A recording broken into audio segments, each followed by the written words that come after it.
pessoal, tudo bem? Estamos de volta e hoje um convidado muito especial, tá? Além de um amigo que eu tenho há bastante tempo, é uma pessoa que eu disse logo, digo, olha, Lucas, nós vamos trazer na área empresarial um polivalente. E é uma pessoa simples e ao mesmo tempo que tem uma história. Por que ele tem essa história? Porque em todas as profissões que ele exerceu e exerce, ele tem expertise. Não é de ler, de ouvir falar, é de praticar. Vocês hoje vão ter... Quem é que está aqui? Hoje, galera, nós estamos aqui com o Ibn Pinto, um empreendedor nato, que vai contar um pouquinho da história dele, de como tudo começou. Ibn, seja muito bem-vindo.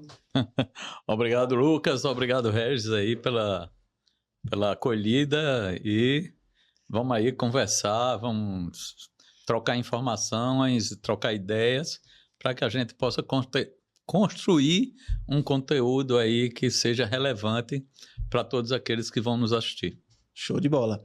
E para começar, a gente quer saber como tudo começou, né? Como o empreendedorismo chegou na sua vida. Bom, é bem fácil, porque o empreendedorismo ele estava na minha infância. Meu pai, quando eu tinha 3 anos de idade, meu pai começou o primeiro negócio dele. Então, eu vivi numa família empreendedora. Meu pai foi quem fez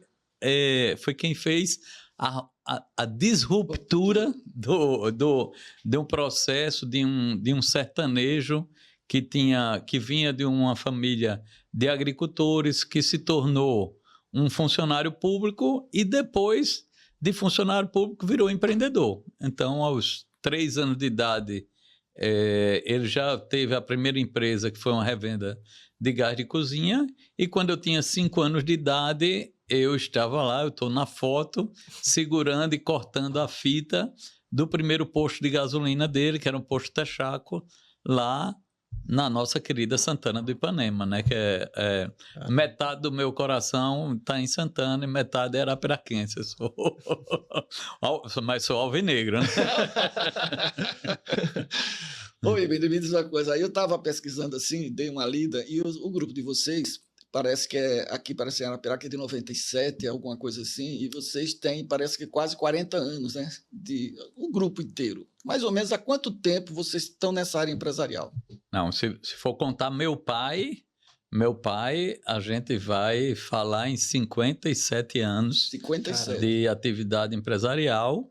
Meu pai é hoje o revendedor de combustível mais antigo em atividade em Alagoas, porque ele tem o CNPJ, o CNPJ mais antigo, que nós temos posto de gasolina desde 1972, mas meu pai está no CNPJ desde 1980. Então, são 46 anos do nosso CNPJ mais antigo. E eu, de forma... Aí, acho que tem muita... Teve muita água rolou debaixo da ponte até eu tomar a decisão de vir morar em Arapiraca e, entre aspas, construir uma carreira solo. A partir daquele momento, quando nós decidimos que eu vinha para Arapiraca, meu pai comprou um fundo de comércio de um posto de gasolina aqui. Eu disse, olha, está aqui, estou enchendo os tanques do posto e a partir de agora é com você. Isso foi dia 11 de agosto de 1991. Esse foi o seu primeiro empreendimento propriamente dito. Não, meu primeiro empreendimento foi uma revenda de água mineral lá em Santana. Quando eu voltei das minhas andanças, já tinha saído de Santana aos 13 anos, fui morar em Maceió para fazer o ensino médio, né? Naquela época, o 2º grau. Eu fui estudar no Colégio Marista, em Maceió, que é um colégio que também nos dá muita lembrança, porque até hoje minha turma se reúne todo ano. Então, para você ter uma noção, a gente tem 40, nós vamos fazer 43 anos que terminamos e a gente ainda se reúne. Pelo menos 30 a gente junta num evento de confraternização anualmente. De lá eu fui morar em Campinas. Eu entrei, meu primeiro curso universitário foi na UFAL, de curso de Engenharia Civil. Engenharia Civil era uma carreira que eu, desde muito cedo, falava que queria ser engenheiro, porque eu sempre gostei muito de matemática, de conta, tem muita história sobre isso na minha infância, e eu sempre pensei em ser engenheiro.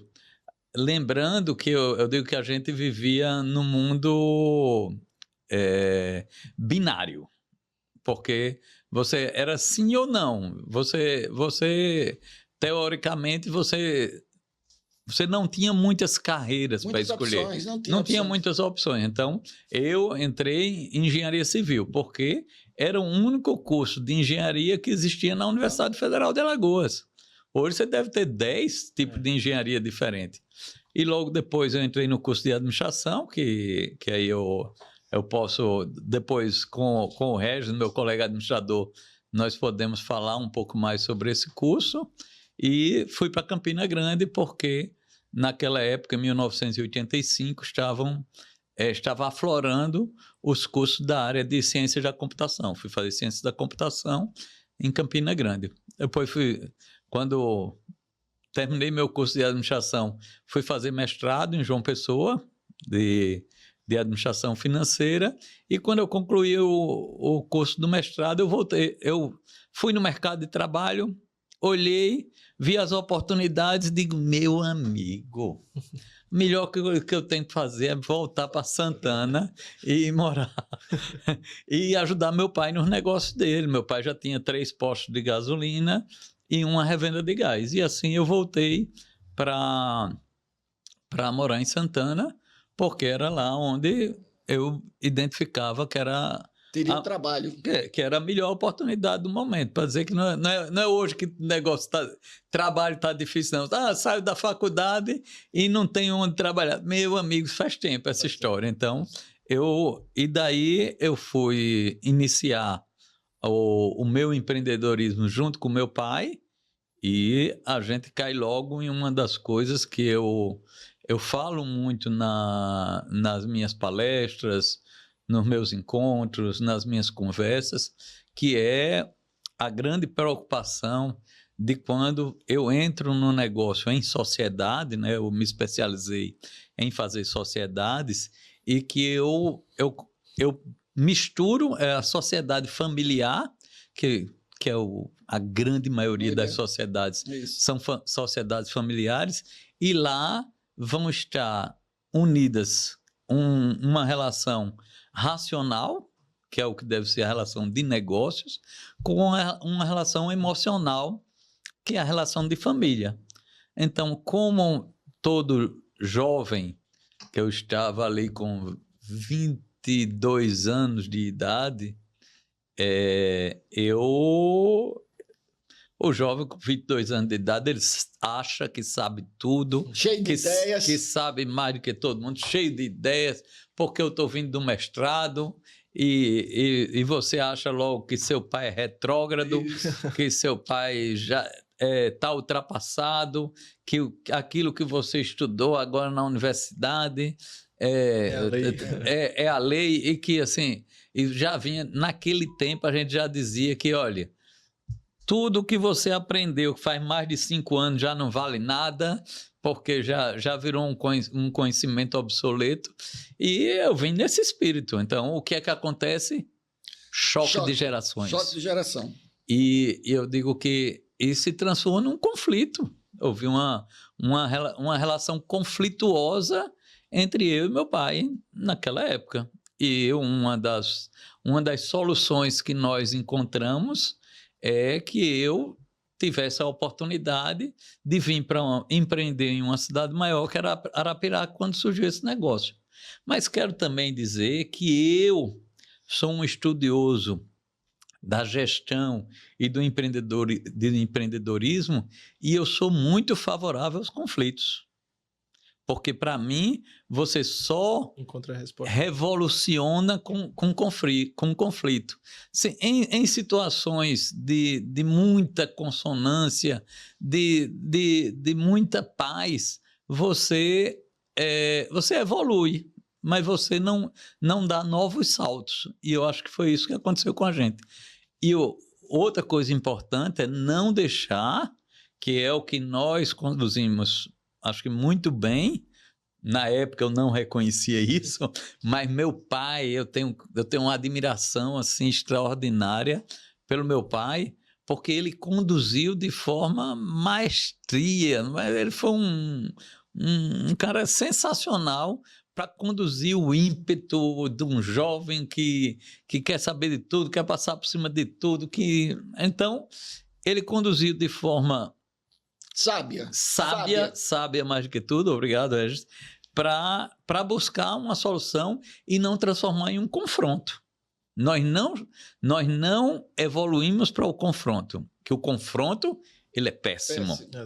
A diferença do conflito para o confronto é, no conflito, eu penso diferente de você, eu me expresso diferente de você, muitas vezes eu não aceito seu posicionamento, mas não tento destruir o seu posicionamento. O confronto, ele tenta destruir o posicionamento do outro. E nós não, né? Não vou dar mérito nenhum a mim. Meu pai foi um sábio e conduziu isso de forma a me dar uma oportunidade em uma cidade maior e me mandou para Arapiraca e disse, agora é com você. E a partir daí, do dia 11 de agosto de 1991, que já vou completar agora 35 anos de Arapiraca, a gente começou um negócio que, graças a Deus, graças à família, graças a muito esforço, muita dedicação, muito estudo, muito planejamento, a quebrar a cabeça, a errar, a um monte de coisa. Hoje eu digo que o balanço aqui deu muito certo. Deu muito certo, deu muito positivo. Hoje a gente tem uma estrutura bastante sólida, atua em diversos segmentos. Aqui, quando cheguei aqui, quando voltei para Santana, eu tinha vindo do mestrado, eu comecei a ensinar em Garanhuns. Foi a minha primeira experiência como faculdade, de ensinar na faculdade. Imagina, eu tinha 24 anos e era professor 23 anos. Com 23 anos, eu já era professor universitário. Então, e também ensinava a disciplina de Economia e Mercados numa escola técnica de comércio, que é curso técnico de contabilidade, né? Lá em Santana. E em Santana, como você chega jovem, disposto, na cidade pequena e começa a ocupar um monte de posição. Então, eu tinha uma rádio da família, que era do meu tio, Nenói Pinto, que eu fui ser diretor da rádio, eu tinha um programa na rádio, eu era diretor social do Tênis Clube Santanense, e aí coloquei também, meu pai tinha a revenda de gás de cozinha, que era do Grupo Edson Queiroz, de Nacional Gás Butano, que tinha água mineral Indaiá. E em Santana só tinha água mineral Serra Branca, que era aqui de Garanhuns. E eu fui e coloquei, foi o meu primeiro negócio, entre aspas, individual. Foi para colocar uma revenda de água mineral, que era um desafio, que houve uma quebra de paradigma que até naquele momento água mineral em Santana só tinha água mineral em vidro. E eu trouxe a água mineral descartável para os copinhos de água mineral. Fui eu que introduzi a inovação naquela época lá em Santana de ter a água mineral descartável, que não era a retornável. E cheguei em Arapiraca, venho para o posto, depois foram surgindo vários outros negócios aí, né? Oportunidades. E boas parcerias também, né? Sim, né? Ele falou uma coisa importantíssima aqui, que ele disse, olha, eu sou especialista em sociedade. Eu sei como buscar, né? Que hoje é um dos maiores conflitos, inclusive a gente vai ter, na próxima semana, provavelmente o grupo aqui do São Luís, né? Que é prestar homenagem ao seu Luís e o filho muito dele. bom. porque o filho dele está à frente também, então a gente vai ver essa parte sucessória, que é um problema que você sabe seríssimo. O grupo hoje, o IBNI, eu não conheço a história de Santana, mas tive a oportunidade agora de conhecer pessoalmente o pai dele, a mãe dele, pessoas maravilhosas, assim, a gente chega a ver o jeito angelical. Ele, quando conversou assim, sobre o pai dele, sobre a sensibilidade do pai dele, você veja, né? Um cara do sertão, né? Que não teve nem perto a educação que ele teve, embora ele diferente. E aí é isso que os jovens que estão hoje com a empresa dos seus pais precisam entender. O IBNI foi, antes de implantar suas ideias, ele estudou, fez 3 cursos. Ele sabia que havia algo de inovar, mas ele sabia também que existia, né, uma parte do pai, que é a experiência da vida. E o pai dele, com a sensibilidade, disse: olha, meu filho, vamos fazer o seguinte, eu fico aqui devagarzinho e você vai testar todas essas ideias e ainda vou lhe dar uma coisa maravilhosa, vou lhe dar um município que cresce assustadoramente. Então, você vai para lá, eu lhe compro um pedacinho da empresa e você... E ele foi vencedor. Eu acho, inclusive, posso estar errado, sabe, inclusive depois do sucesso aqui, muitas das coisas que ele inovou, ele pôde levar de volta para as empresas lá que já tinham, porque aquele lance, você experimentou através de uma técnica, viu que dava certo, agora eu posso. Porque às vezes esses jovens chegam na empresa, e o IBNI fez uma coisa interessante, falou nisso, jovens chegam na empresa achando que todo mundo que está em volta dela não sabe nada. Né? Aquele gerente mais antigo, aquele cara mais... Então, isso é interessante. O grupo hoje, IBNI, vocês hoje têm alguns postos de combustível, vocês têm um hotel, vocês têm a revendedora de gás, basicamente são esses empreendimentos nessas 3 áreas que vocês têm, né? Não, a gente tem outras áreas onde a gente atua. Hoje a gente cresceu bastante no imobiliário, em construção de loteamentos. Não sabia. A gente tem uma sociedade com a construtora Massaranduba, onde a gente desenvolve loteamentos. A gente tem administração de imóveis também, com a sob medida. A gente tem laboratório e clínica com Lab Mais e Clean Mais. A gente tem revenda de pneus da Michelin. Então, a gente tá... Então, aí, ó, empreendedores e empresários do Nordeste. Se quer implantar alguma coisa em Arapiraca, primeiro... vá no grupo JP para falar com o IBNI, tá? Para poder ter uma parceria. Eu ia perguntar, falando sobre os negócios que hoje fazem parte do grupo, eu acredito que a gente, empreendedor, a gente tem um olhar diferente para as coisas, né? E a gente acaba, a partir do momento que a gente começa a empreender, a gente começa a passar pelos locais, começa a ver oportunidades. Isso, perfeito. Né? A gente não olha mais normalmente para certas coisas, e aí, muitas vezes, oportunidades continuam sendo oportunidade, mas não é para você naquele momento, né? E eu queria lhe perguntar, o que hoje, né, e nesse tempo, qual foi o aspecto que você utilizava para verificar, poxa, essa oportunidade aqui, essa sim é para mim, essa aqui não? Porque eu vejo que isso é uma coisa crucial hoje para o empreendedor. O time que você usava, isso é para mim, isso não é. É isso? Exato. Acho que existem diversos aspectos a que você, até de forma intuitiva, eles pesam na sua tomada de decisão quando você enxerga um negócio. Mas eu gostaria de, mais do que dizer, porque assim, eu errei muito. Se hoje eu tenho 30 negócios... eu já quebrei pelo menos em uns 10. Então, eu vou dizer que foram mais de 10 que eu já quebrei, que já... Tentativa e erro. Sim, que deram errado. Alguns porque eu escolhi errado o negócio, alguns porque escolhi errado o sócio, alguns porque o mercado mesmo mudou e que a gente está vendo agora, quer dizer... o que é que vai ser? Só para descontextualizar, para dizer, nós estamos vivendo um período de guerra aí que o cerne é o petróleo. Diz, o que é que vai ser do mundo se essa guerra durar 2 meses? O caos que isso pode provocar em muitos negócios pode realmente lhe tirar de tempo. E as outras coisas que podem acontecer são as coisas que são disruptivas.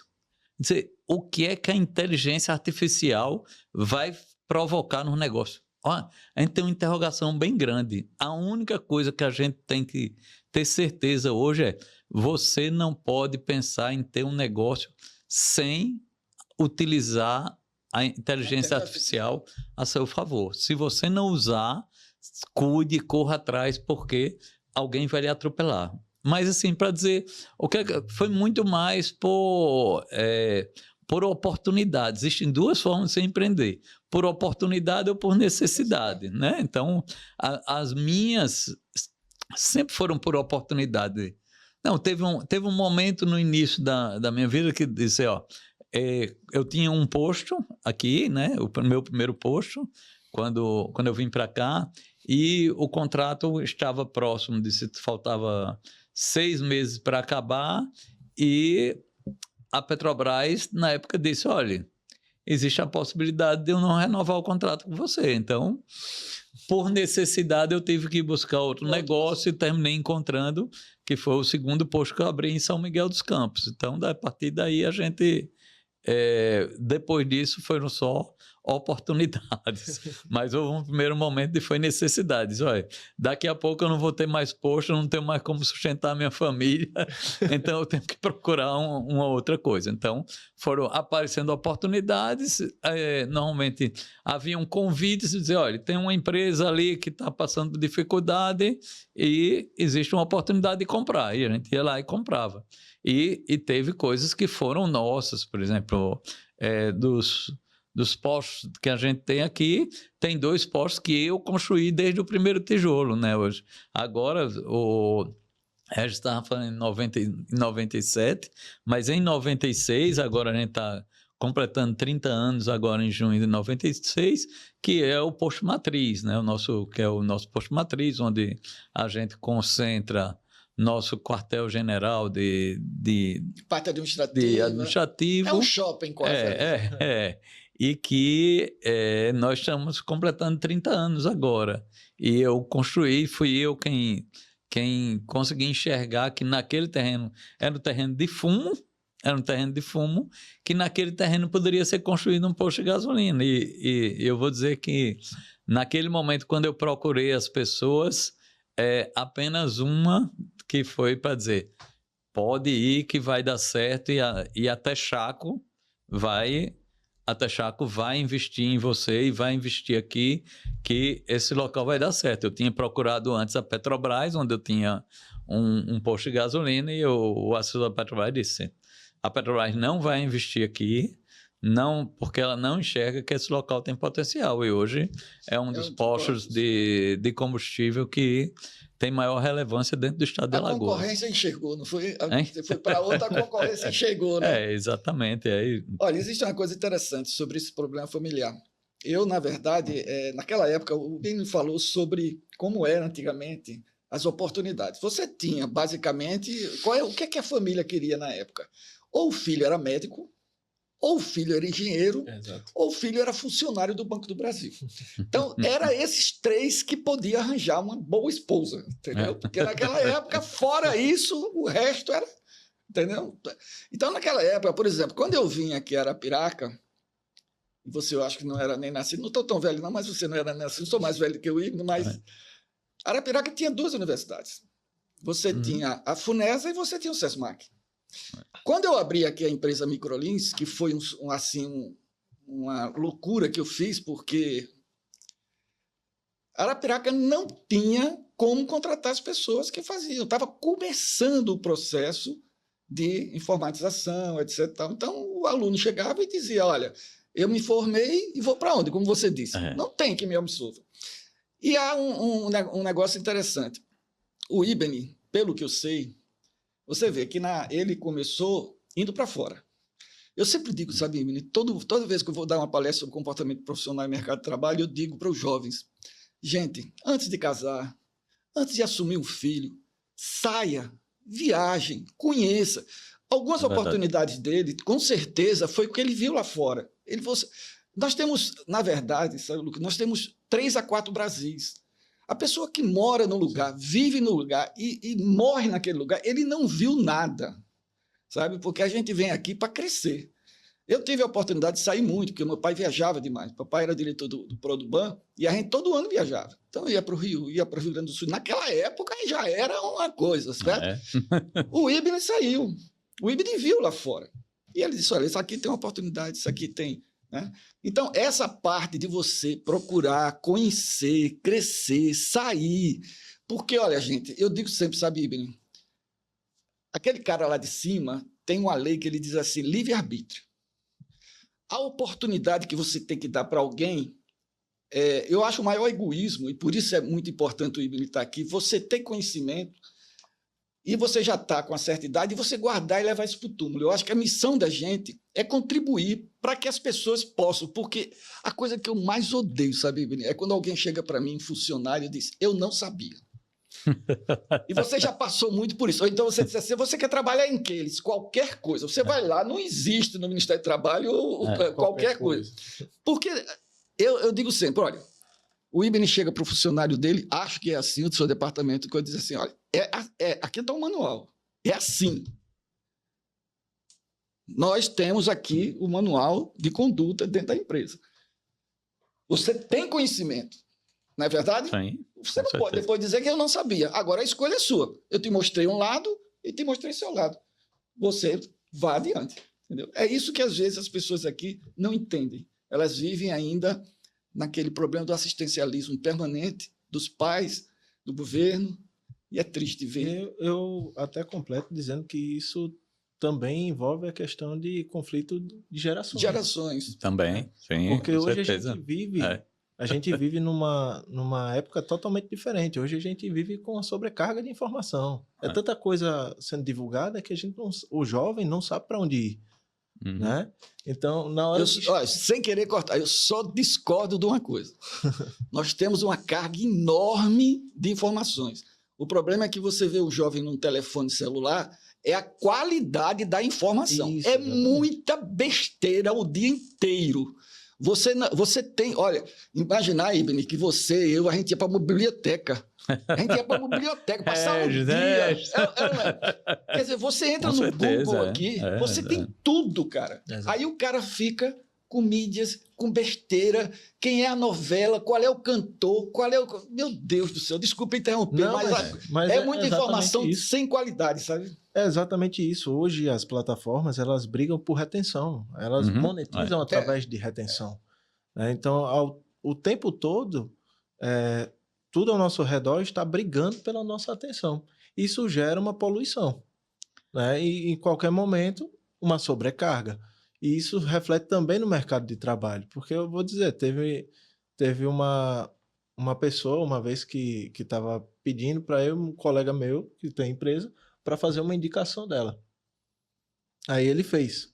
Eu não conhecia muito bem, eu deixei para ele. Ele fez a indicação, essa pessoa foi para o trabalho, né, era para ser atendente. Aí no dia seguinte, ela disse que não ia mais. Sabe por quê? Porque o patrão tinha pedido para ela varrer o chão. Ela falou, eu fui contratada para atender. Então, assim, hoje a gente vive... Né? Eu sou jovem, mas graças a Deus eu você já tem, você já tem peguei sua empresa de assessoria. Maduro, você é maduro. Já peguei uma época diferente, né? Você está aqui, olha, enquanto você está aqui fazendo esse podcast, onde é que estão os outros? Né? Sim. Ô, Ibne, eu queria fazer uma pergunta ao Ibne agora, passar desse lado empresarial para um lado que eu acho muito importante, que é o lado de professor Ibne. Sim. Deixa eu só perguntar para ele, eu ia perguntar para ele como é que você lida com esse choque de gerações hoje nas suas empresas. Eu vou primeiro para chegar até esse choque geracional que a gente tem, especialmente de que hoje a gente tem aí em torno de 35% da nossa força de trabalho na geração Z. A geração Z é a geração de disrupção, porque é a primeira geração que já nasceu com um celular na mão, né? Ele já é a primeira geração digital. eu acho que esse é um choque muito, muito pesado. E para falar como a gente lida com isso, eu vou voltar para falar sobre a educação. Eu acho que a base de tudo é a educação. Acho que Arapiraca deve ao Regis também esse empreendedorismo na área da educação. Quando o Regis trouxe aqui uma franquia de educação, de ensino profissionalizante. É doido. Ele... Era inovação, é inovação. Os amigos. Mas que era algo que era necessário. Eu digo, o Regis chegou um pouquinho antes de que ele deveria. Talvez se ele tivesse colocado aqui nos 2 anos depois, teria encaixado bem. Perfeito. Era o momento que Arapiraca estava precisando. Porque eu digo que Arapiraca tem 2 Arapiracas. Uma Arapiraca antes do curso de administração da FUNESA e uma Arapiraca depois do curso de administração da FUNESA. E eu sou muito feliz em dizer que eu faço parte dessa história. Porque, lógico, a Faculdade de Formação de Professores teve um papel muito importante, mas ela não ensinava a empreender. E a gente chegou aqui e trouxe... Aí a gente tem que lembrar que acho que o grande baluarte disso foi o professor Rogério Teófilo, né, que depois foi nosso prefeito da cidade, e que foi ele quem enfrentou, quem buscou, que foi atrás, que conseguiu transformar aquela Faculdade de Formação de Professores, primeiro numa fundação Universidade Estadual de Alagoas, que era a FUNESA, e depois na UNEAL. E essa chegada da FUNESA com a ESAG, a Escola Superior de Administração e Negócios, e que eu durante 22 anos fui professor da UNEAL, lá na ESAG e na continuação dela, que demos e contribuímos para as bases da transformação de um empreendedorismo intuitivo para um empreendedorismo científico baseado em conhecimento técnico. Né? E por isso que eu me referi ao Regis quando ele trouxe a Microlins. A Microlins também teve um papel nisso aí de capacitar muitos jovens com conhecimento técnico para dar a mão de obra que as empresas estavam precisando naquele momento. E eu digo que se a gente for olhar a quantidade de empreendedores que saíram lá dos bancos da UNEAL, eu vou dizer que 80% do PIB de Arapiraca hoje está nas mãos de empreendedores que passaram pelos bancos do curso de administração da UNEAL. Então, acho que isso é um motivo de orgulho de ter participado dessa história e de enxergar que realmente existe uma Arapiraca empreendedora antes e outra depois da FUNESA. E a partir daí, eu acho que a FUNESA e a UNEAL e a minha participação como professor lá durante esses 22 anos é que me deram a base também para a construção dos meus negócios em sociedade. Porque lá a gente vê o requisito básico para a formação de uma empresa em sociedade, que é complementaridade. Né? Então, muitos dos meus sócios saíram dos bancos da UNEAL. Então, eles foram meus alunos e se transformaram em sócios. Então, acho que a base da construção da metodologia foi nessa complementaridade. Então, e aí também, quando você vê... Eu vou pegar um gancho para dizer como a gente lida. Primeiro, é dizer que quando você ensina, você aprende. Então, para mim, isso é muito forte, de que durante os 22 anos que eu estive na universidade, eu vou dizer, na teoria ensinando, na prática aprendendo até mais do que o que eu estava ensinando, porque o que eu digo, eu nunca fui dar uma aula sem revisar o meu conteúdo anteriormente. E toda semana eu estava estudando, estava aprendendo. Sempre tem os alunos que gostam de desafiar, que antigamente tiravam a carta da manga para poder deixar o professor numa situação constrangedora, mas e sempre isso para mim foi uma forma de me renovar. Então eu digo que eu aprendi, apesar de que eu digo, Os meus primeiros anos de UNEAL, a média de idade dos meus alunos era maior do que a minha. Se botasse na média de idade, eu estava na média de idade menor da sala de aula do que eu estava abaixo da média da idade da sala de aula.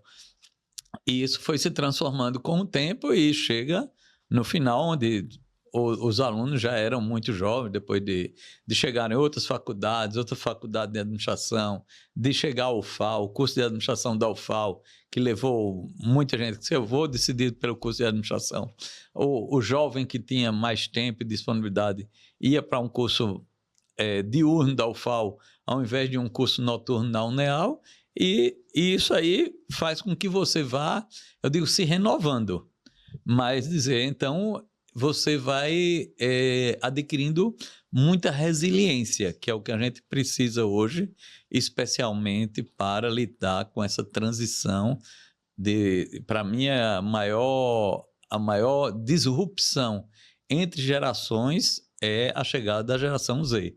Mas existe um estudioso chamado Dad Schneider, que ele diz, daqui a 5 anos, vocês vão estar com saudade da geração Z, quando chegar aí a geração Alpha, que vai chegar no mercado de trabalho em 3 ou 4 anos, né? Então, essa galera aí, ela tem um modus vivendi diferente, um pensamento diferente, não tem mais o apego que a minha geração teve, dizer, não, a gente quer construir uma carreira de longo prazo, eu quero ficar nessa empresa durante muito tempo. Não, a galera está aí, hoje está aqui, amanhã está ali e sempre está buscando. A gente vê até no próprio serviço público, né? A galera entra passa num concurso público hoje, amanhã diz, não, eu estou estudando para outro concurso, é porque eu não quero ficar aqui.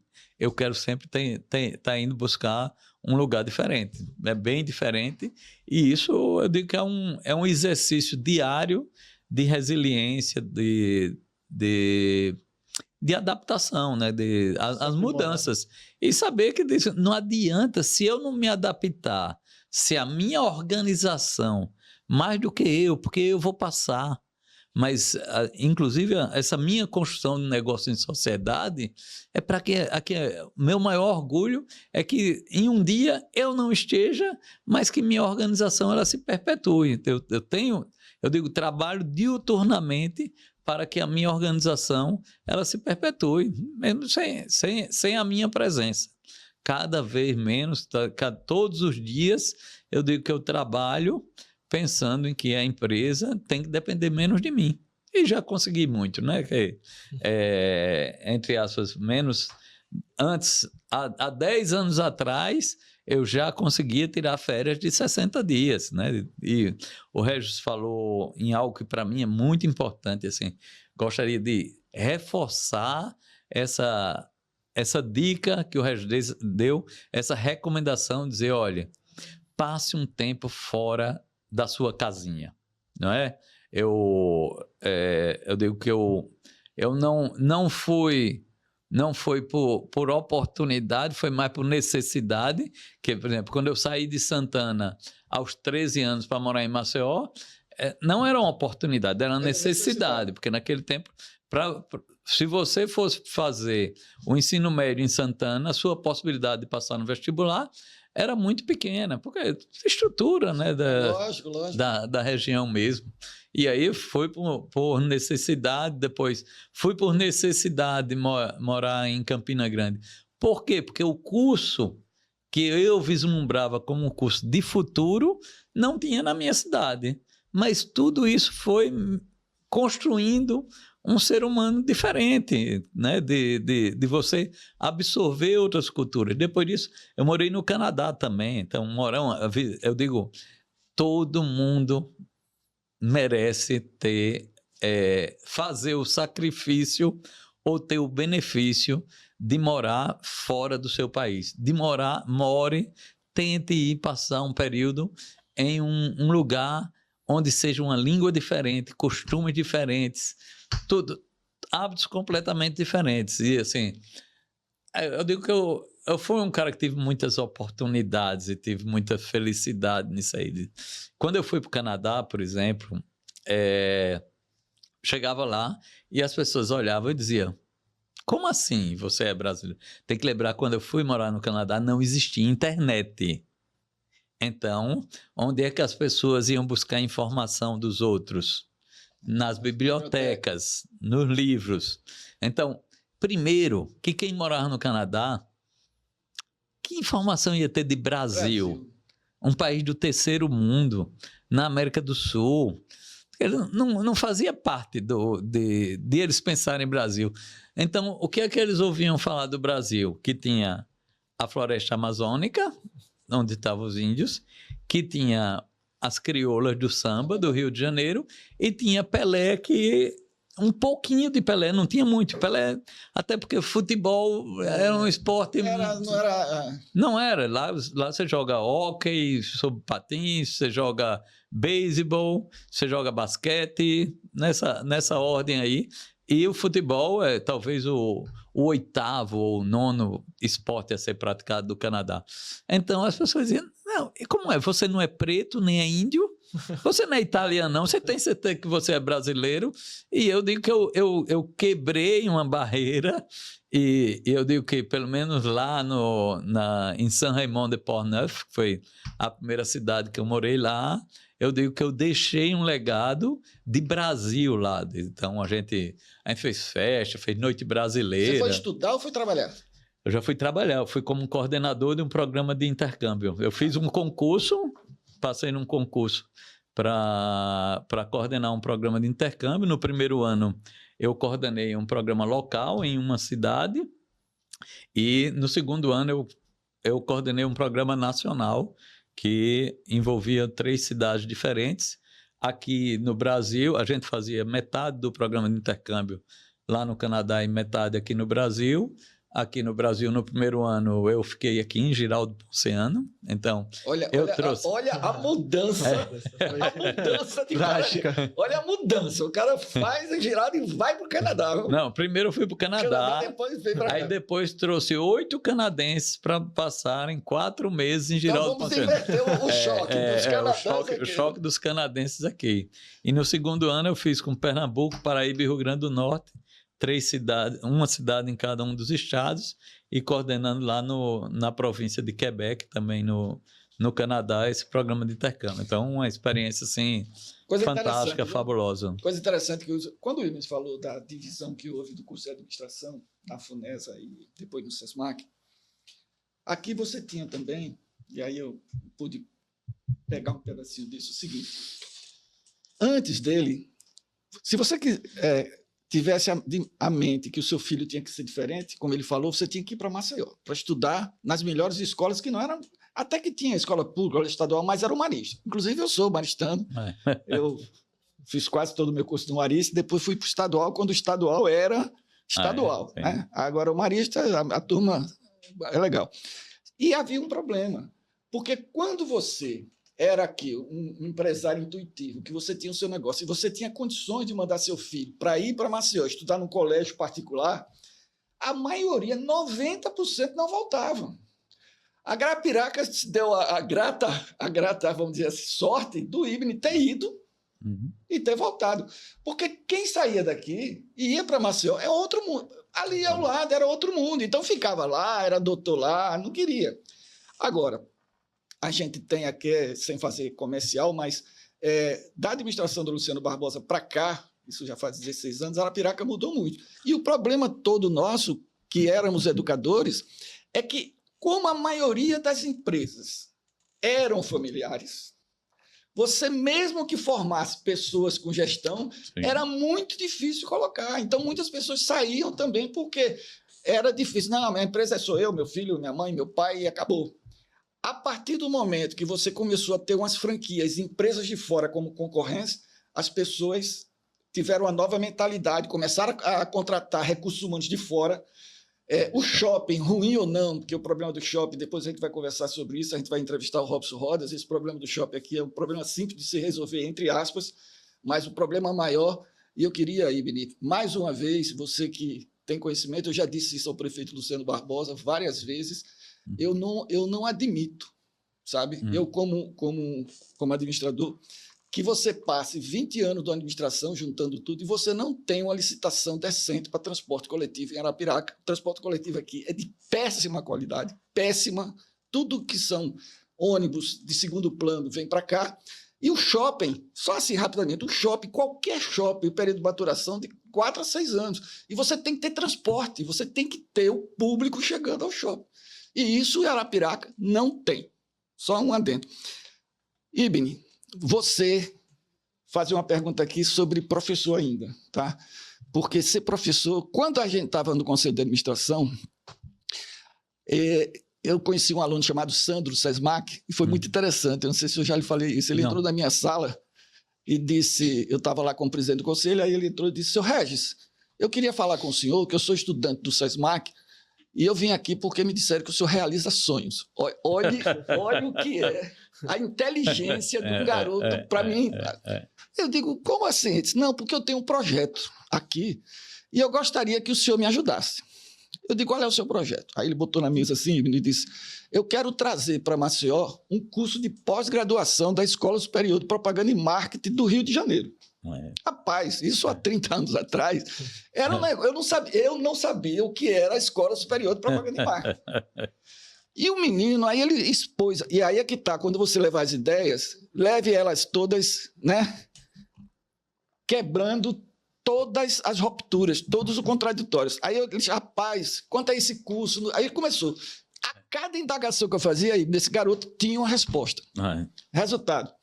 Fizemos os cursos, aí fizemos o curso da Escola Superior de Propaganda e Marketing do Rio, que havia uma briga com São Paulo. Era para ter 30 alunos, nós botamos 90 alunos em 2 turmas. Fizemos o curso de pós-graduação numa casa que, na época, hoje é um meu amigão, gosta de mim, doutor Ricardo Nogueira, que tinha a Casa da Palavra. Sim, a Casa da Palavra, quando começou, parecia uma igreja. Todo mundo tinha medo de entrar. Nós colocamos o curso lá. Isso tudo que eu estou falando aqui é uma pergunta que eu vou fazer a você agora. E levei para uma emissora muito famosa para a possibilidade de patrocínio. E o diretor lá, que era inclusive amigo meu, me deixou na sala de espera no ar-condicionado para esfriar e para me humilhar. Eu, muito chato, eu peguei o projeto, contado no relógio 10 minutos. E eu tenho uma pessoa que você conhece, que eu vou dizer isso para você, talvez você não saiba. Eu peguei esse projeto, estava sendo instalado em Maceió a TV Pajuçara. E eu pego o telefone, saí dessa outra emissora, liguei e estou tentando me lembrar o nome dela. Ela é dona até da Bob's aqui, da franquia Bob's, sabe? Ela era diretora de marketing da TV Pajuçara. Eu pego o telefone e disse assim, olha, o nome dela está sendo... Eu gostaria de saber se eu posso ir aí, que eu estou com um projeto de um garoto para trazer a SPM para Maceió. Ela chegou, disse... É Savoy, não sei o que Savoy. Érica Savoy. Érica Savoy. Aí ela chegou e disse, seu Regis, eu disse, o senhor está onde? Olha a diferença. Essa menina de fora, olha a diferença. Ela disse, o senhor está onde? Eu digo, eu estou aqui na Rua João Nogueira, perto da AMA. O senhor pode me receber agora? Olha aí, pode me receber agora? Bom, simplificando. Ela veio, disse, quantas vagas o senhor tem? Eu digo, eu tenho 30, eu quero 10. Quanto é? Naquela época, 100 mil reais era dinheiro. 100 mil reais. Então, o senhor tem 60 mil de propaganda. Eu boto na tribuna de Alagoas, boto na emissora. Agora, eu só quero uma coisa do senhor. Aí, o meu amigo, desde a infância, eu acho que ele nem se lembra mais, Ricardo Mota, era o top da televisão no Jornal da Manhã. Né? Aí ele disse, olha, todos os professores da SPM, eu quero exclusividade. Antes de começar o curso. E aí, Ibni, é essa pergunta, porque qual foi o diferencial? Aí nós formamos, ela pegou a turma, nós fizemos 90 em menos de 3 dias. Depois eu peguei, eu só gastei de 60, 22 mil. Depois eu peguei a tribuna, eu tenho tudo guardado, viu? A tribuna assim, botei SPM, não sei o que, aí botei um carimbo assim, esgotado, pá! Aí, rapaz, foi que veio o telefonema, sabe? Bom, fizemos na Casa da Palavra, essa outra emissora chorou para ir lá, eu não deixei, mas por que foi um sucesso? Porque 90% dos professores da Escola de Propaganda e Marketing do Rio de Janeiro eram empresários. E aí eu queria perguntar a você, nessa história toda, eu até me desculpo, isto para você foi essencial. Quer dizer, os alunos que te viam você. Porque é muito fácil, teoria. Sim. Olha, faça isso, faça aquilo. Uma vez eu cheguei para o professor e disse, rapaz, tu já foi empresário alguma vez para estar dizendo como é que eu devo fazer? Não, porque, rapaz, olha, qual a importância aí de você? Você disse que foi uma troca, você sempre cresceu. Mas eu fico imaginando para o aluno, eu como aluno, esse cara que está falando para mim, uma teoria, ele era empresário. Então, você acha que isso é... Todo professor, não é todo professor, mas a maioria dos professores, para algumas matérias básicas, deveriam ter uma expertise empresarial? Eu acho que, como em tudo na vida, para mim uma das palavras chaves para a vida da gente, ou para qualquer empreendimento que você tenha, ou para qualquer coisa que você vai fazer, se chama equilíbrio. Então, eu acho que você não pode ter uma escola onde todos os professores sejam empresários, nem onde todos os professores sejam teóricos, acadêmicos, de vivência muito acadêmico, muito mais forte, porque você precisa estar fazendo esse equilíbrio. Então, eu acho que é muito importante, porque também o empresário, ele começa eu vou dizer, ele começa a se desprender um pouco de tudo que é tão teórico, porque ele começa a filtrar uma parte. E ele filtra, mas muitas das coisas que deram certo para ele pode não dar para o outro. Nesse filtro, o que ele deixou de lado na teoria, na técnica ali, que muitas vezes ele disse, eu vou para outro caminho. E deu certo para ele, e ele pode passar essa experiência para as pessoas. Eu acho que foi muito importante, eu acho que na UNEAL a gente conseguiu isso aí de ter parte de professores empresários, parte de professores exclusivos da academia, acho que deu esse bom equilíbrio. Assim, acho que tem essa vantagem básica, quando você fala para o aluno, você é professor do curso de administração, você vive o empreendedorismo na prática, dizer, e como é que você faz a gestão financeira da empresa? Eu posso dizer como é que eu faço. E não o que está no livro lá de gestão financeira, eu pego aquilo ali e vou adaptar à minha realidade, né? Porque cada empresa, dependendo do porte, dependendo do segmento, vai ter a sua forma de fazer a gestão financeira. E como é que você faz a gestão de recursos humanos? Como é que você contrata? Como é que você faz treinamento? Com que periodicidade? Tudo isso que você podia falar sobre o que acontecia na real. Acho que isso aí sempre foi muito importante. Acho que também isso sempre me deu uma posição privilegiada diante dos alunos. Diferencial. De dizer, o cara, você disse, eu vou lá enfrentar essa fera aí, que o cara disse, se ele já fez e deu certo, quem sou eu para tentar desafiá-lo? Então, nesse aspecto, eu acho que é muito importante e para mim foi muito relevante de ter essa experiência prática, de viver o empreendedorismo enquanto estava ali na academia, na universidade, tentando passar um pouco da minha vivência e também da minha teoria, né?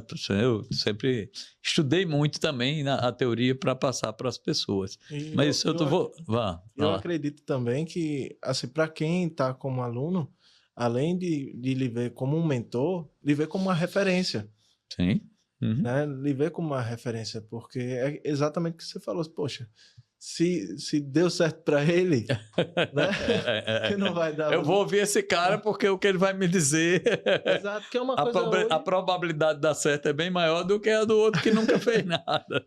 Pois a gente falando sobre a sua jornada, sobre a carreira, uma coisa que eu quero perguntar aqui é qual foi o momento mais especial assim da tua carreira? Se é aquele momento que mais te marcou. Uma virada de chave. Um momento assim que você disse, é isso. Estou no caminho certo. Ou falo vários. Para mim, existem vários episódios com isso. Acho que o primeiro foi a vinda para Arapiraca. Né? Seu pai dá a chave. Meu pai dizia, olha, a partir de agora é com você. Quando você olha e diz, caramba, quem vai pagar as contas sou eu, não sou eu. Eu não estou mais eu fazendo a gestão, mas quem pagava era meu pai. Se no dia que faltava dinheiro, quem tinha que ir buscar era ele. Ele que se virasse, ele que tirasse do salário dele do IBGE para completar as contas do posto. A partir de agora era comigo. Então, para mim, esse é um grande um momento chave de aumento de responsabilidade. Outro momento chave é passar no concurso da UNEAL. De dizer... eu agora sou professor universitário. Acho que foi um momento assim de uma vitória muito grande, até porque eu não estava concorrendo com ninguém de Arapiraca. Não tinha gente de Arapiraca na época que fizesse o concurso da UNEAL. Eu estava concorrendo com professor de Maceió, de Sergipe, de Pernambuco, da Paraíba, que foram as pessoas que foram os primeiros concursados da UNEAL. Estou na primeira leva aí dos concursados daquele novo momento da UNEAL, ali no início dos anos 90. Uma outra coisa é quando eu construí o meu primeiro posto próprio, que eu digo, olha, esse posto aqui, eu comprei o terreno, eu construí os tijolos, coloquei as bombas e está aqui. Hoje eu estou inaugurando um negócio. Essa ideia é minha. Essa ideia foi minha. Quem escolheu o ponto para esse negócio foi eu. Então, a minha responsabilidade aumenta muito quando diz, bicho, esse é um filho, né? Um filho no sentido empresarial. Esse é o meu primeiro filho que eu concebi. O outro eu adotei, né? Ele já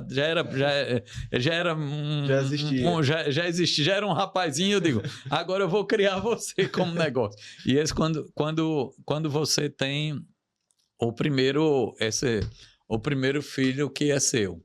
E eu vou dizer que aí vai dizer, acho que coisas importantes agora, tem não uma virada de chave, mas um legado. Quando você começa a dizer, bicho, estou deixando legados, que foi em outubro do ano passado, de inaugurar uma clínica de diálise. Também tem uma clínica de diálise lá em Santana, então que só sabe o que é o papel e a importância de uma clínica de diálise quem tiver alguém na família ou muito próximo que precise fazer tratamentos renais. Esse é dolorido. Então, assim, é muito orgulho meu hoje de dizer que eu consegui contribuir para que a minha cidade de origem tivesse uma clínica de diálise também, um lado social. Da retribuição, né?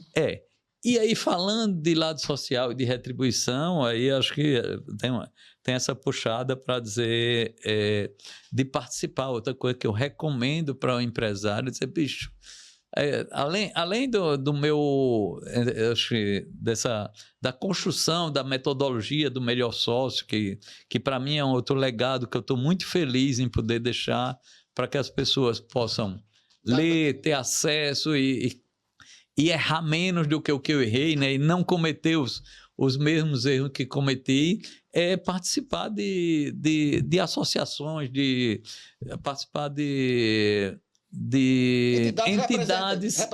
entidades representativas do seu segmento. Por quê? Porque ali você quebra muito...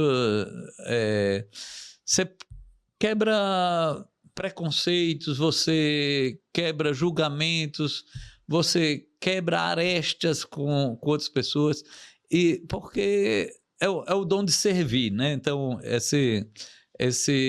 o ano passado, eu completei 25 anos de CDL. Então, você ter 25 anos de CDL, eu sou o mais antigo hoje na entidade, estou lá, participo, semanalmente estou lá, para dar um pouquinho da minha contribuição em nome de todos. Então, faço parte também da entidade que representa os postos de combustíveis no estado de Alagoas. Estou lá na diretoria do Sindicato de Combustíveis. Hoje, eu também sou conselheiro do SEBRAE, né? Estou no conselho do SEBRAE e também sou conselheiro aqui do Hospital Ágape, sou sócio também do Hospital Ágape e sou conselheiro. Então, essas atividades que você faz para os outros, para a coletividade, eu digo que elas deixam o seu coração mais pleno de alegria. Eu digo que eu sempre peço às pessoas dizer, olha, vamos tentar... Todo mundo aqui se autodenomina cristão, então que a gente tente ser o mais próximo da imagem de Cristo. E eu digo, quando eu tento resumir o que é que foi Cristo, quem foi Cristo para você? Eu digo, para mim como é que se diz? É o Filho de Deus, que veio com a missão com 2 verbos, amar e servir. Então eu digo, eu recomendo para todo mundo, ame muito e sirva muito, faça isso todos os dias da sua vida. E eu tento ser o mais próximo da imagem de Cristo, tentando amar e servir todos os dias da minha vida. Então, essa ida para a entidade é servir, é amar, é fazer pelos outros o que você gostaria que os outros fizessem também por você. Vou fazer essa última pergunta, que a gente já está no horário aqui, porque eu disse que tem um lado meu que, para mim, é o que eu mais amo, né? Eu disse sempre, hoje com a idade que eu estou chegando aos 70 já, viu? Pertinho já. Caramba, tá... 68. Tu tá um velhinho bem conservado. 11 de abril, atenção, 11 de abril, tá recebendo... Podem trazer presentes. 11 de abril, tá? 68. Olha, existe uma palavra que eu digo sempre. Você adquirir todo esse conhecimento, eu digo sempre, hoje eu estou com duas palavras. Compartilhar, tá certo? Eu acho que tudo deve ser compartilhado. E uma coisa chamada cooperativismo. E é muito importante, sabe, quando você fala em entidade de classe, e a gente vai falar do Conselho Regional de Administração, quando você consegue... Deixei por último, né? Por último.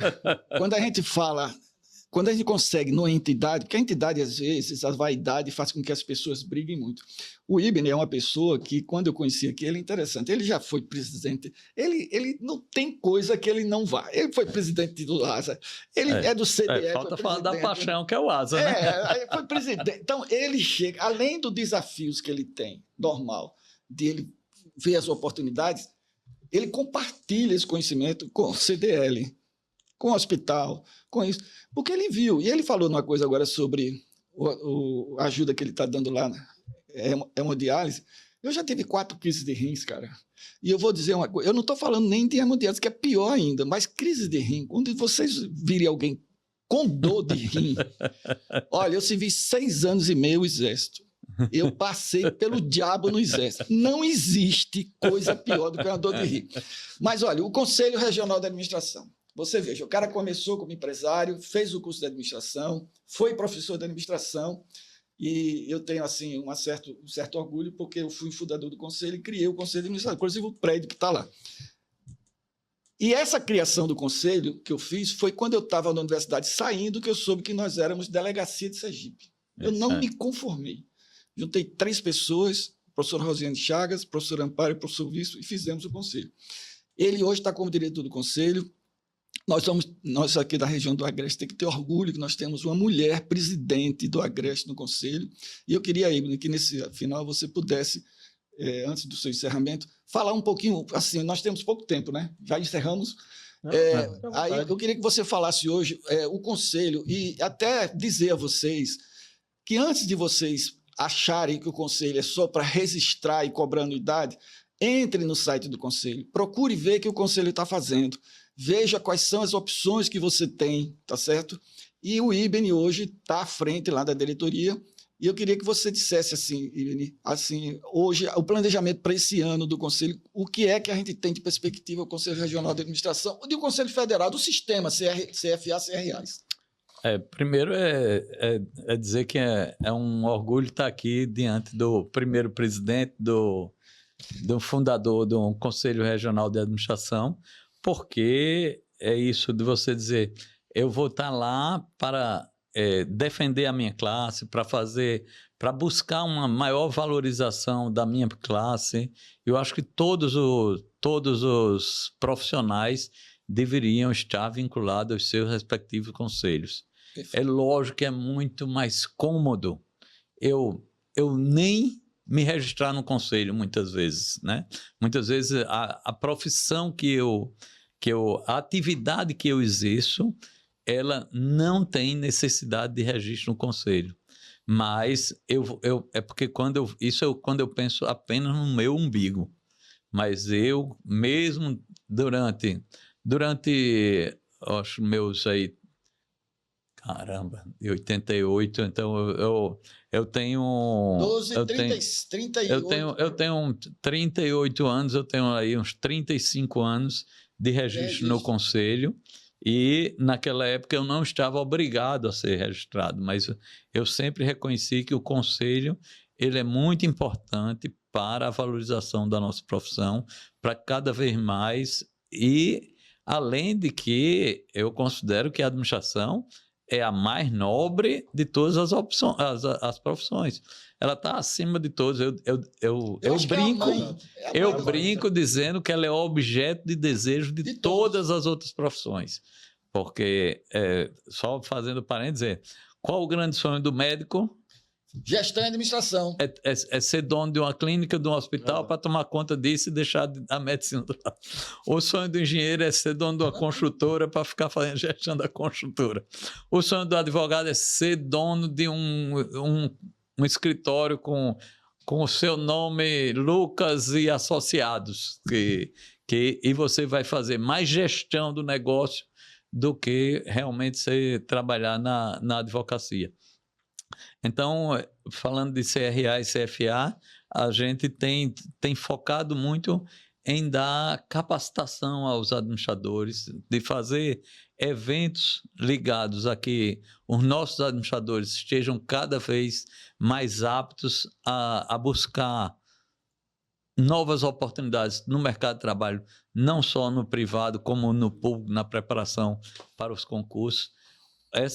Nós tivemos agora, recentemente, uma vitória no reconhecimento da profissão pelo Estado como uma profissão da administração pública, que é fundamental para que a gente para que cada vez mais tenhamos administradores no lugar de administrador, de que nós não temos outros profissionais ocupando o lugar do administrador e, com certeza, não fazendo a gestão com a qualidade, com a técnica, com a capacitação que os administradores tiveram ao se preparar durante seus 4 anos de universidade e nas suas pós-graduações. A conquista tem 15 dias aí no Congresso Nacional e isso é fruto de um trabalho do sistema CFA, de muitos anos, Conselho Federal e todos os conselhos regionais que estão à frente disso. Então, e lá nós estamos cada vez mais, o Conselho Regional,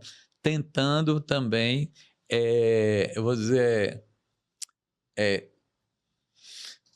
colocar uma dose de empreendedorismo dentro da nossa profissão, de que o administrador ele enxergue cada vez mais no empreendedorismo uma oportunidade do que uma necessidade, de que ele não vá por necessidade, ele antes enxergue e ele vá por oportunidade, que o empreendedorismo ele exige muita renúncia, muito sacrifício, mas ele lhe dá grandes vitórias, grandes sabores. E eu vou dizer que eu sou uma prova viva disso, de que o empreendedorismo ele vale a pena.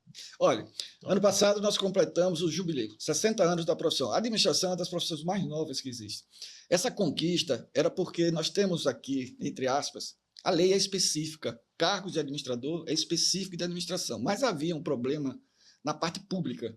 A parte pública existe ainda vai demorar, mas existia o tal de cargo de confiança, cargos comissionados. E quando a maior frustração que o administrador tinha é quando você ia para um concurso público, na área pública, não tinha lá o administrador obrigatório.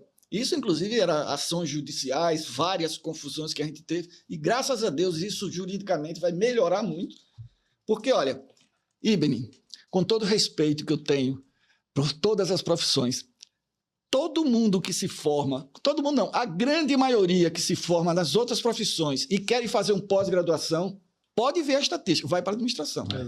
Tá? Que não é a mesma coisa do administrador. Tá? O administrador, às vezes, não quer fazer pós-graduação em outra área. Mas quando você é médico, você é pós-graduação em gestão administrativa, que é esse conflito que a gente tem. E outra coisa, você pega o currículo da universidade, aí você pega o currículo do médico. Doutores, em nenhum momento eu vejo no currículo de medicina nada sobre gestão. Não sei se atualmente tem. Então, gestão da UTI para dentro é o médico.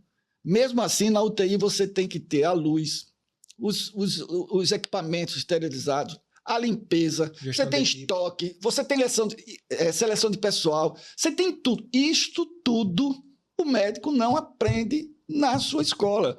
É da administração, tá certo?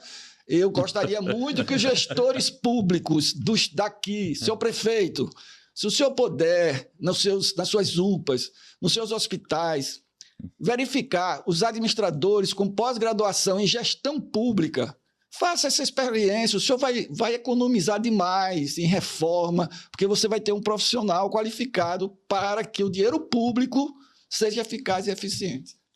Você é que termina o programa seu. Antes de finalizar, tem uma pergunta que é uma pergunta-chave que a gente sempre utiliza aqui para finalizar, que é uma pergunta básica, tá? O que hoje o IBNI precisa destravar? Pode ser do pessoal ou do profissional, viu?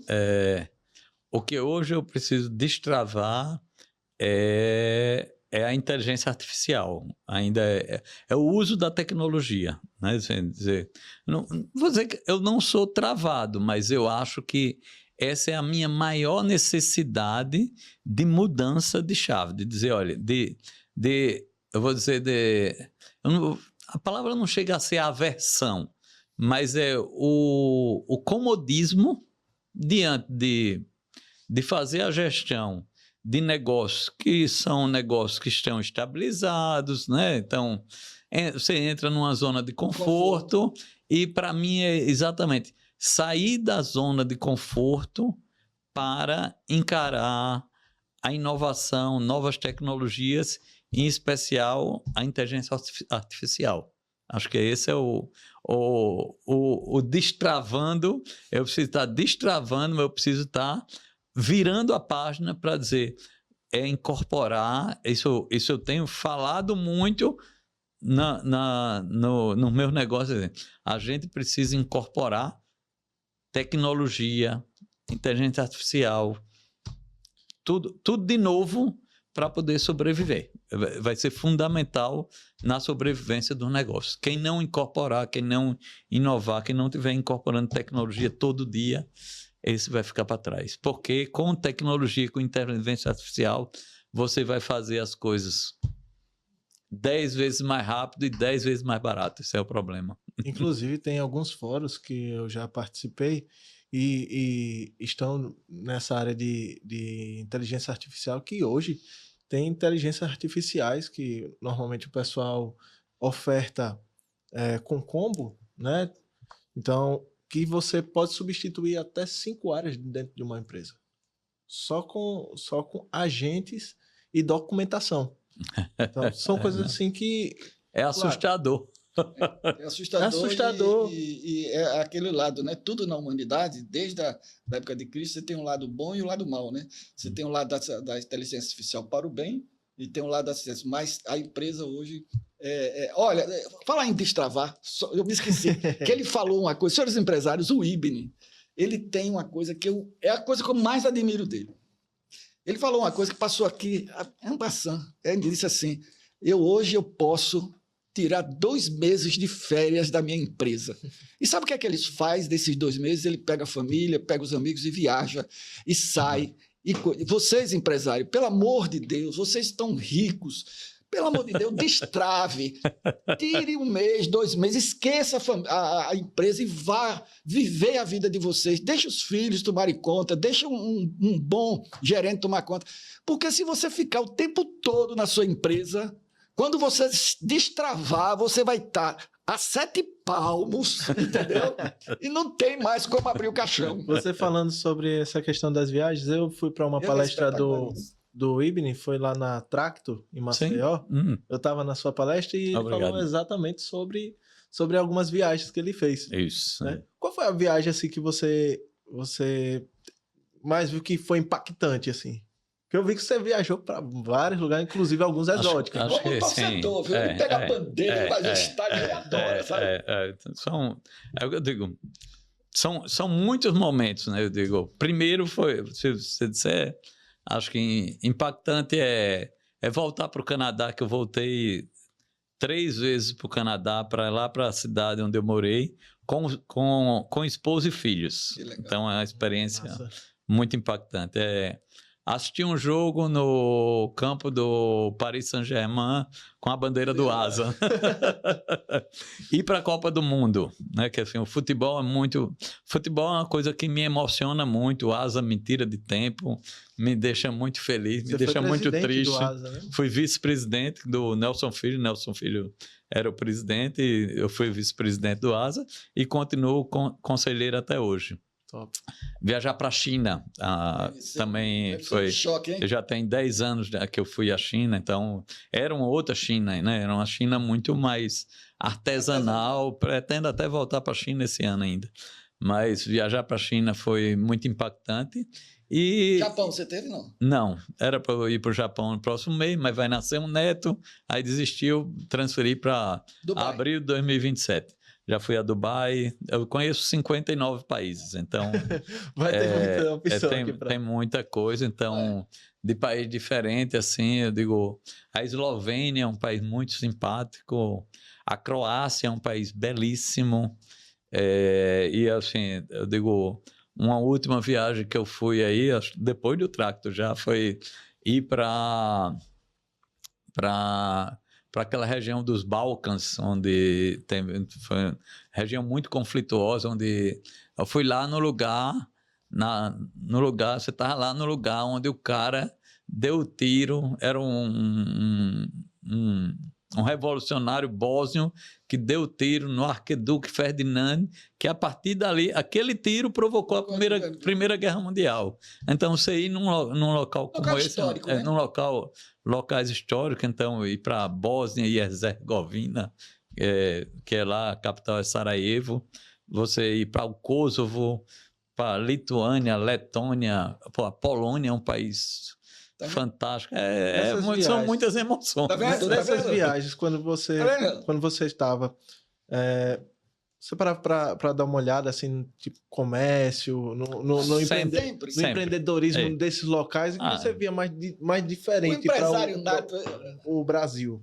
O que eu digo é que você enxerga muitas oportunidades em todo lugar. Você não consegue ter um olhar comum de turista, simplesmente turista. Você olha, você vê com um olhar empreendedor, você vê o que é que poderia melhorar naquele negócio.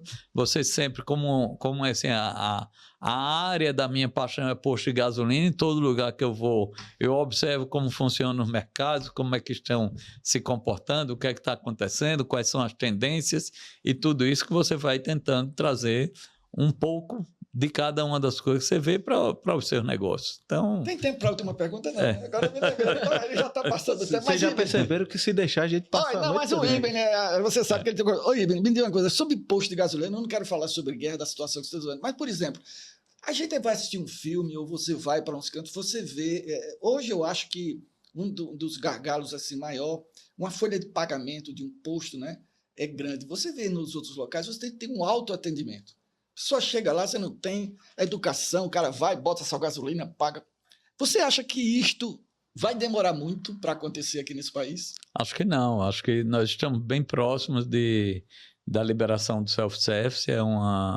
É algo que é importante para toda a cadeia, é algo que reduz custo, reduz preço de combustível, com certeza. Acho que até hoje é ilegal o self-service, né? O self-service não é permitido no Brasil e havia uma justificativa que era uma justificativa muito correta, plausível, porque nós temos um histórico no nosso país de desemprego alto, de dificuldade de capacitação de mão de obra. Então, termina aqui.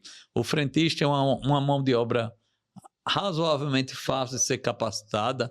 É lógico que passou por muita transformação, porque antigamente qualquer um podia ser, mas hoje, se você não mexer num computador, você não pode ser frentista, pô. Então, você tem que ser um pouco digital para ser isso. Mas a tendência, essa é uma tendência mundial do self-service. Então, vai acontecer, ninguém sabe quando. Então, existia essa justificativa, porque nós temos aproximadamente 400 mil frentistas no país.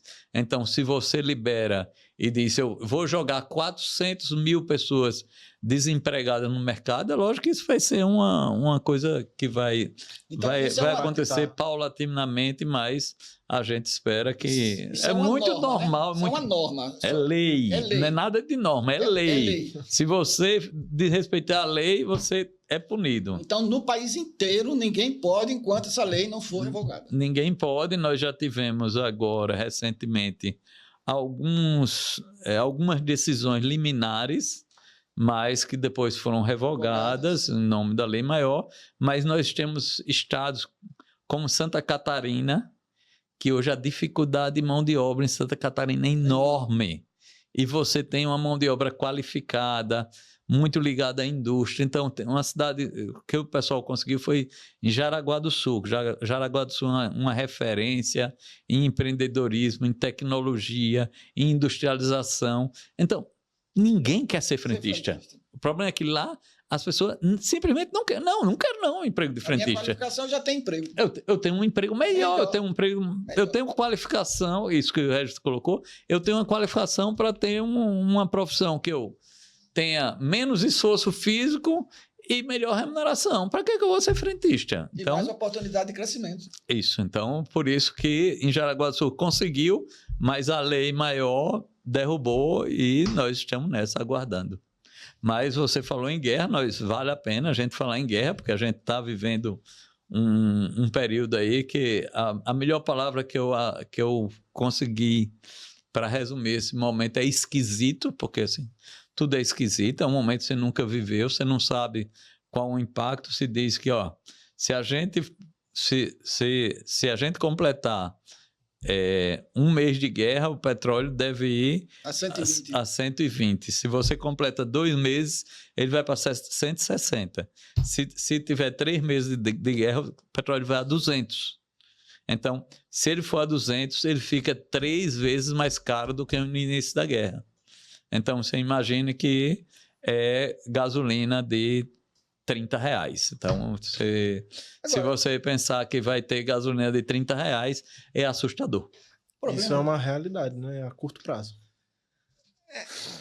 Não tem como escapar se a guerra durar mais de 3 meses. Mas aí é que tá, entendeu? O nosso país, ele vive de momentos, entendeu? Porque esse problema que nós temos hoje de petróleo, nós tivemos uma crise fortíssima. Foi lançado um projeto a nível nacional chamado Proálcool. Nós éramos para estar trabalhando aqui nesse país. Hoje, eu não entendo muito sobre estoque, mas os biodiesel, o álcool que é produzido, é renovável, tal, era para esse país ter um segundo plano, tá certo? Um país como esse, o IBER, eu não sei, talvez eu esteja falando besteira, mas você veja, você tem uma empresa que são acionistas, a maioria de fora, ganhando fábulas de dinheiro, tá certo? E você tem um monopólio de uma empresa que poderia estar no petróleo exportando e poderia estar desenvolvendo o Proálcool com as usinas, com os estados, tendo o combustível mais barato interno. Eu não entendo muito porque não é feito isso, pode ser, eu acho que o tempo para fazer isso, mas quem sabe esse projeto não volte de novo. Lógico que a gente vai demorar 10, 15 anos, mas toda vez que uma coisa externa acontece, nós temos aqui um problema com um país. Nós somos, em termos de produção, talvez o 10º país, alguma coisa, não sei. Mas nós temos produção, mas não temos refino. Exato. Quer dizer, é isso que eu não entendo, entendeu? E vocês sofrem, vocês são os vilões, vocês têm cartéis, vocês manipulam o preço, vocês aumentam antes de chegar na bomba. Tudo são vocês. E o governo, mais sacana ainda, tira os impostos, que agora os governadores já estão pau da vida, porque quer que os governadores tirem também o ICMS em cima da gasolina, né? E aí, menino, como é que vai ser? A cadeia de suprimentos é muito mais complexa do que você possa imaginar. Hoje o mundo é globalizado, a gente depende de suprimento externo, especialmente do óleo diesel, gasolina pouco, mas óleo diesel muito do suprimento externo, e é muito complexo. Não existe mais monopólio.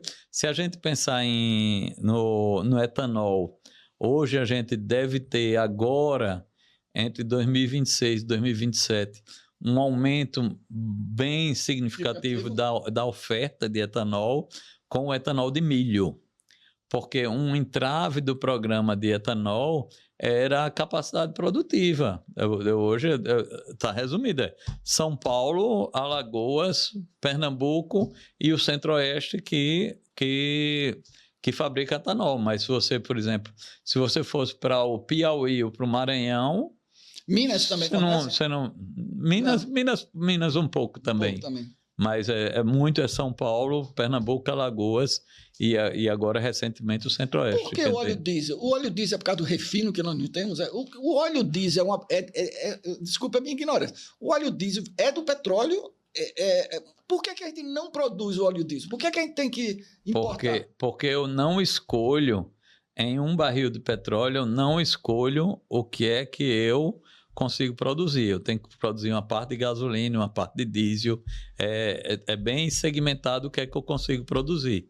E nosso modelo de transporte virou um modelo rodoviário lastreado no diesel. Então, o nosso consumo de diesel é muito maior proporcionalmente do que em outros países. Nós somos o 6º país do mundo em consumo de derivados de petróleo. Mas nós produzimos óleo diesel? Produzimos, sim. A gente produz aqui em Suape, em Pernambuco. A gente não tem mas a capacidade. Não é suficiente. A capacidade não é suficiente para todo o óleo diesel pelo modal rodoviário que nós temos. Então, se nós tivéssemos o modal ferroviário, que foi um modelo que foi substituído, e aí também a discussão é muito mais complexa, que normalmente os países mais desenvolvidos têm uma base forte no seu transporte no modelo ferroviário. Isso mudaria todo o sistema, mudaria toda a composição de combustível. Se a gente tivesse um modelo ferroviário de transporte como principal, nós não precisaríamos importar óleo diesel. Eu vi uma notícia, né, que pode ser que a minha informação não esteja correta, né? Mas a notícia falava que a Petrobras está segurando o preço atual do Não, ela estaria segurando a distribuição do combustível. E em comparação assim, de questão de preço, o valor atual está 30% abaixo. Defasado, né? É mais que isso. Existem os dois fatores aí.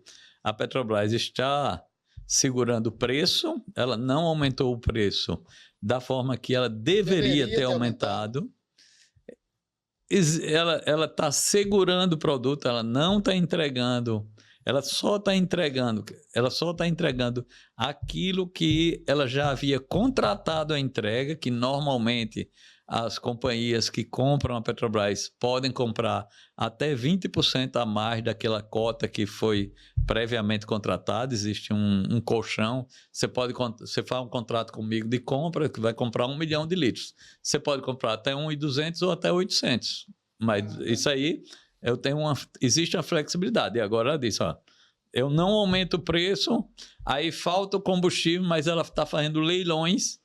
Ela faz alguns leilões onde vende o diesel até R$2 acima do preço que ela está vendendo normalmente, mas o povo está precisando do diesel e compra R$2 mais caro porque é um preço ainda mais baixo do que hoje está no mercado internacional. É bem complicado, não é fácil. Essa defasagem... Não tentem entender porque precisa de muito estudante. Né? Essa defasagem Para a gente não, passada, porque uma guerra, ninguém achava que o Donald Trump seria capaz de tanta ousadia. Né? Mas o Trump é um cara muito inteligente. Primeiro, ele foi na Venezuela tomar conta dos poços de petróleo da Venezuela. Então, primeiro ele está na Venezuela. Na verdade, as guerras que estão havendo, ele está aproveitando. O Trump é um negociador. Sim. A única coisa boa nessa guerra, sabe o que é, Ibiri? É que antigamente, naqueles livros de história, o cara era o comandante da tropa, ele ia na frente, né? Lá nos tempos antigos, levava flechada, tal. Depois vieram uns doidos que ficam no gabinete, fumando, tomando cachaça e mandando os coitados morrer. Agora não, o Trump e os caras de Israel vai lá e mata os donos, os caras que mandaram. Então, pelo menos as pessoas que provocavam guerra, que mandavam os caras fazer atentado, agora estão pensando 2 vezes, tá? Agora, é comércio. É comércio. Ele é um cara de negociação, ele vai lá, a China já está exportando o petróleozinho dela, tudo como ele diz. A lente da verdade, Ibn Ali, para o povo, eu sou o povo perguntando. Numa situação desta, Ibn Pinto, quem ganha dinheiro é o empresário porque aumenta ou ele perde porque o consumo diminui?